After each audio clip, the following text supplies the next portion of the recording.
രാജ്യത്തെ ആദ്യത്തെ സമ്പൂർണ്ണ ഡിജിറ്റൽ സെൻസസുമായി ബന്ധപ്പെട്ട് സെൽഫ് എന്യൂമറേഷൻ നാളെ മുതൽ ആരംഭിക്കും. സംസ്ഥാനത്ത് 15 വർഷത്തിനു ശേഷം നടക്കുന്ന സെൻസസ് കൂടിയാണിത്. പൊതുജനങ്ങൾ സമർപ്പിച്ച വിവരങ്ങൾ ഫീൽഡ് സന്ദർശന വേളയിൽ എന്യൂമറേറ്റർമാർ പരിശോധിച്ച ശേഷമാകും സ്ഥിരീകരിക്കുകയെന്ന് സംസ്ഥാന census nodal officer K Biju IAS വ്യക്തമാക്കി. സെൻസസ് 2027 ഇന്ത്യയുടെ ചരിത്രത്തിലെ ആദ്യത്തെ ഡിജിറ്റൽ സെൻസസ് ആണ്.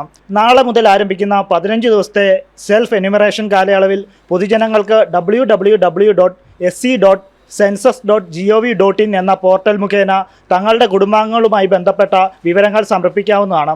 വർദ്ധിച്ച കാര്യക്ഷമത, കൃത്യത, വേഗത എന്നിവയോടെ വിവരശേഖരണം നടത്താൻ ശേഷിയുള്ള ഈ സെൻസസ് ഇന്ത്യയുടെ ചരിത്രത്തിലെ ഒരു നാഴികക്കല്ലാകും.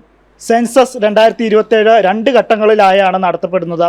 കേരളത്തിൽ 1ാം ഘട്ടമായി വീടുകളുടെ പട്ടികയും സെൻസസും തയ്യാറാക്കുന്നതിനായി 2026 ജൂലൈ 1 മുതൽ 30 വരെ സെൻസസ് നടത്തപ്പെടും.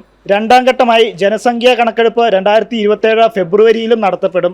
ആകെ 33 ചോദ്യങ്ങളാണ് യഥാവിധി വിജ്ഞാപനം ചെയ്തിട്ടുള്ളത്. പൊതുജനങ്ങൾ സമർപ്പിച്ച വിവരങ്ങൾ ഫീൽഡ് സന്ദർശന വേളയിൽ എന്യൂമറേറ്റർമാർ പരിശോധിച്ച് സ്ഥിരീകരിക്കുമെന്ന് കേരള സർക്കാർ പൊതുഭരണ വകുപ്പ് സെക്രട്ടറിയും സംസ്ഥാന സെൻസസ് നോഡൽ ഓഫീസറുമായ കെ ബിജു IAS പറഞ്ഞു. ഇത് ആദ്യത്തെ ഡിജിറ്റൽ സെൻസസ് ആണ്.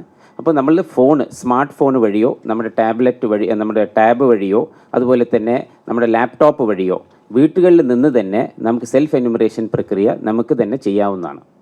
കേരളം ഒരു സാക്ഷരത സംസ്ഥാനമാണ്, ഹയസ്റ്റ് ലിറ്ററസി ഉള്ളൊരു സംസ്ഥാനമാണ്.